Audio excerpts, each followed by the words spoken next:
Hello, I'm Father Anthony Cekada, and welcome to broadcast number 7 for the Philothea Press bestseller, Work of Human Hands, A Theological Critique of the Mass of Paul VI, by the Reverend Anthony Cekada.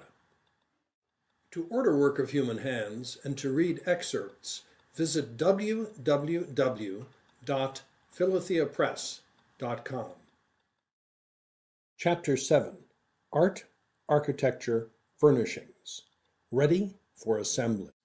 As a seminarian in the early 1970s, I went to the dedication for a brand new church at a Benedictine abbey in the American Middle West. From the outside, it looked like an oddly shaped bunker. The inside featured clear glass windows, blond wood beams, bare concrete walls, a square table altar, and 2 images. The misshapen ping-pong paddle is the abbot's crozier. In the sacristy after the ceremony, the abbot, who had a reputation as a bit of a wit, thanked the archbishop and clergy who had participated, adding at the end of his remarks, "And if it fails as a church, it'll make a really great restaurant." We have all been in churches like this.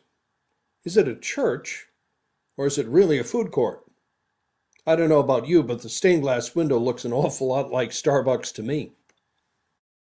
Why do so many churches built for the Mass of Paul VI look so unchurchy? Why does the priest face the people now for Mass? Why did the tabernacle disappear? Why are there so few statues and images? The answer isn't fads or bad taste. It's bad theology. Specifically the modernist theology of the Mass as assembly. As we saw on broadcast 5, assembly theology was the underlying basis for the creation of the new Mass. Naturally, understanding the Mass primarily as an assembly supper, rather than as a sacrifice offered to God, will have a profound influence on the externals of the rite.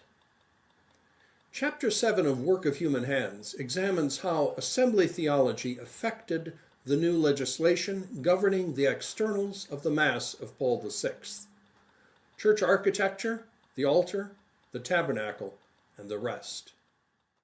The 1969 General Instruction and the post-Vatican II Rite for the dedication of a church laid down the guiding principle. They prescribed that the plan of a church should convey the image of the gathered assembly. One of Bonini's collaborators, Father Alessandro Pistoia, wrote an extensive commentary on this shift of emphasis. The exaltation of the majesty of God, the glorification of the saints, and private devotion, he said, are no longer important considerations in the design of churches.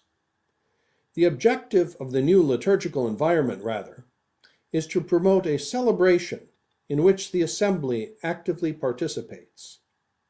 The basis for this, he said, is the whole rediscovered biblical liturgical theology of assembly.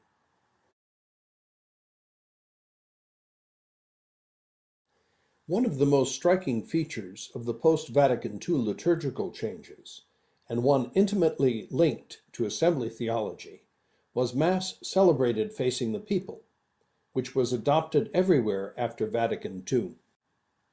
Father Jose Maria Martin Patino, who is a member of Concilium Study Group 10, was directly involved in creating the new order of Mass, pointed out this connection.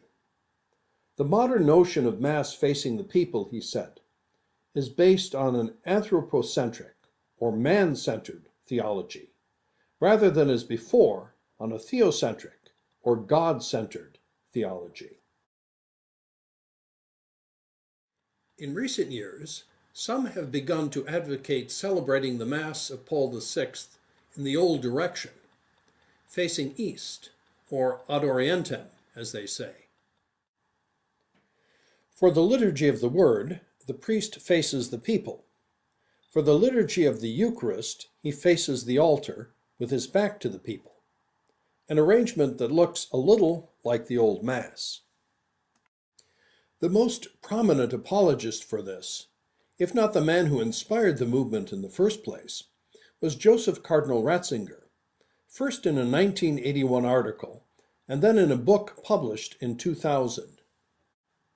Christian liturgy, said Ratzinger, must be cosmic liturgy. Facing east makes this cosmic dimension of the Eucharist present through liturgical gesture. Facing the altar, he continued, was in reality expressing a view of the Eucharistic celebration in the context of cosmos and parousia. Cosmos, cosmic, sounds mystical and devotional, doesn't it? Since Ratzinger was permanently labeled the great watchdog of orthodoxy, one might think that such language was rooted in good old-fashioned traditional Catholic theology. In fact, however, Ratzinger lifted his cosmic terminology directly from two modernists. The first was Hans Urs von Balthasar, specifically his books Cosmic Liturgy and The Glory of the Lord. Due to the mystical tone, some would say the pseudo-mystical tone of his writings, Balthasar has become popular among conservatives who consider him quite traditional. In reality, though, Balthasar detested traditional Thomistic theology, which he said he felt like tearing down with Samson's own strength. Ratzinger's second source for cosmic was the works of Pierre Teilhard de Chardin, a Jesuit evolutionist silenced by the Holy Office in 1925 and thereafter forbidden to write. Teilhard's ideas on the cosmic Christ and the omega point of cosmic evolution enjoyed a great vogue for a while after Vatican II, and amounted to not so thinly veiled pantheism. It will come as a surprise to many to hear that Ratzinger has long been a promoter of this heretic. Indeed, as Benedict XVI, he has even worked Teilhard and Teilhardian terminology into his public discourses, as during this Vesper homily in Aosta, where he spoke of Teilhard's great vision, where, quote, at the end of time, we will have a true cosmic liturgy, where the cosmos becomes a living host. The movement to offer the Mass of Paul VI facing east, or ad orientem as they say, will of course appeal to many Catholics of a traditional bent. Hey, it sure looks like the old rite. But rather than from Trent and Thomism, it springs from the toxic Teilhard, adrift in his own theological cosmos. Before Vatican II, the Blessed Sacrament was reserved in a tabernacle on the high altar of nearly every Catholic church in the world. All that has changed. These days you never know where you'll find the tabernacle. The possibilities are endless. How did this come about? Vatican II prescribed a revision for church laws dealing with sacred art and furnishings, including the placement of the tabernacle. So, a series of post-Vatican II laws first forbade the celebration of Mass on an altar with a tabernacle, then removed the tabernacle from a prominent place in the sanctuary, and finally consigned it to a separate chapel. The Benedictine Abbey restaurant church we mentioned put the tabernacle in this little sacrament cave. The new legislation explained that the prohibition against celebrating Mass on an altar where the Blessed Sacrament was reserved was based, quote, on grounds of sign value, unquote, because Christ is present in the assembly, in Scripture, in the homily, in the minister, and only then under the Eucharistic elements. Modernist assembly theology, in other words, dictates the exile of the tabernacle. The same assembly theology behind the definition of the Mass in Article 7 of the 1969 General Instruction.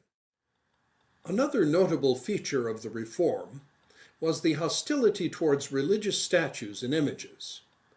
Old churches were stripped of them, and new churches were built without them. Vatican II's Constitution on the Sacred Liturgy stated first that the practice of placing sacred images in churches for veneration by the faithful is to be maintained. But it added a second statement, which effectively negated the first.